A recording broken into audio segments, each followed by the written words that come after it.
আমরা সেই প্রজন্ম যারা হাসিনার গুলির সামনে দাঁড়াতে আমরা ভয় পাই নাই। অতএব কারো ভাঙ্গা ডিমে আমাদের কিছু যায় আসে না। বরং এই ঘটনার মধ্য দিয়ে আবারও প্রমাণিত হয়েছে যে আওয়ামী লীগ একটি সন্ত্রাসী সংগঠন। আওয়ামী লীগ যে জন্মগতভাবে এবং প্রকৃতিগতভাবে সন্ত্রাসী সংগঠন, তারা সন্ত্রাস করবে। তারা বাংলাদেশের মানুষ যারা স্বাধীনতাকামী আছে, বাংলাদেশপন্থী মানুষেরা আছেন, যারা জুলাই অভ্যুত্থানের পক্ষে শক্তি আছেন, তাদের উপরে তারা হামলে পড়বে। এটাতে আমরা আর অবাক হই না।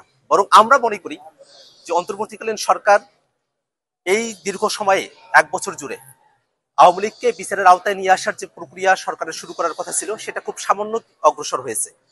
আওয়ামী লীগের যেসব সন্ত্রাসীরা বাংলাদেশ থেকে পালিয়ে এসেছে, তারা বিদেশের বিভিন্ন জায়গায় তারা এখনো সন্ত্রাসের শখ করছে। আমরা অন্তর্বর্তীকালীন সরকারের কাছে আহ্বান রাখবো, যারা দেশে এবং দেশের বাইরে আওয়ামী লীগ এবং তাদের দোসররা সন্ত্রাসের শখ করছে, তাদেরকে অতি দ্রুত বাংলাদেশে ফিরিয়ে নিয়ে গিয়ে তাদেরকে বিচারের আওতায় নিয়ে আসা হবে। এবং আমরা একটা কথা বারবার স্পষ্ট করে বলি, আজকে আমরা যখন নিউ ইয়র্কে এয়ারপোর্টে আমরা নেমেছি, আমরা দেখেছি আওয়ামী লীগের সন্ত্রাসীরা তারা যখন হুঙ্কার দিয়ে আসছিল, তারা যখন নানা অশ্রাব্য গালিগালাজ করছিল। আপনারা জানেন যে আমাদের যুগ্ম সদস্য সচিব তাসিম জারা আপু, তিনি আমাদের সঙ্গে এসেছেন। তাকে উদ্দেশ্য করে নানা ধরনের অশ্রাব্য গালিগালাজ করা হয়েছে, আমাদের উদ্দেশ্য করে অশ্রাব্য গালিগালাজ করা হয়েছে। আমরা মনে করি এটাই আওয়ামী লীগের চরিত্র। আওয়ামী লীগ আজকের এই ঘটনার মধ্যে দিয়ে আবারও তাদের যে সন্ত্রাসের এবং তাদের যে ঘৃণ্য চরিত্র, সেটার আবারও বহিঃপ্রকাশ তারা ঘটিয়েছে। বাংলাদেশের মানুষেরা আওয়ামী লীগকে প্রত্যাখ্যান করেছে। আওয়ামী লীগ বাংলাদেশে 15টা বছর ধরে যে গুম খুন হত্যাযজ্ঞ তারা করেছে, যে মানবতা বিরোধী অপরাধ সংগঠিত করেছে, তার বিরুদ্ধে বাংলাদেশের মানুষেরা 24-এর অভ্যুত্থানে তারা জীবন দিতে কুণ্ঠাবোধ করে নাই। বাংলাদেশের মানুষেরা জীবন দিয়েছেন, তারা শহীদ হয়েছেন এবং 5 আগস্ট শেখ হাসিনা বাংলাদেশ থেকে পালিয়ে যেতে বাধ্য হয়েছে। এটাই বাংলাদেশে আওয়ামী লীগের পরিণতি। আওয়ামী লীগ বাংলাদেশের মানুষকে কখনো ধারণ করতে পারে নাই। আওয়ামী লীগ একটা পাপেট সংগঠন।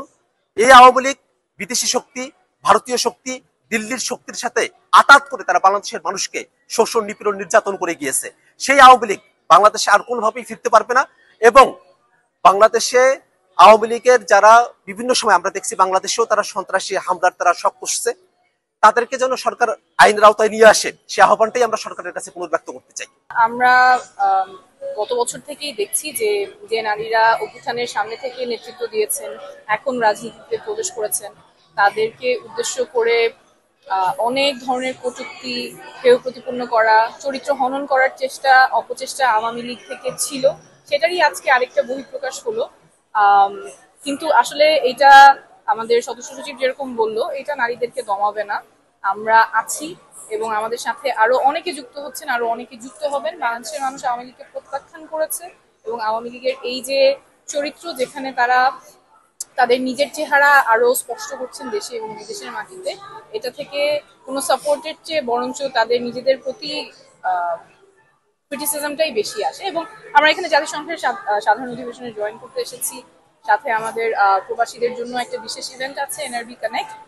We are looking forward to meeting a lot of Bangladeshis who are really committed to the cause of Bangladesh 2.0. বাংলাদেশপন্থী অনেকেই আছে নিউ ইয়র্কে, তাদের সাথে আমাদের আগামী কয়েকদিন দেখা হবে, কথা হবে। সেই অভিজ্ঞতা আমরা নিউ ইয়র্ক থেকে সম্প্রচারিত TVN 24 টেলিভিশন বিশ্বজুড়ে বাঙালির কণ্ঠস্বর।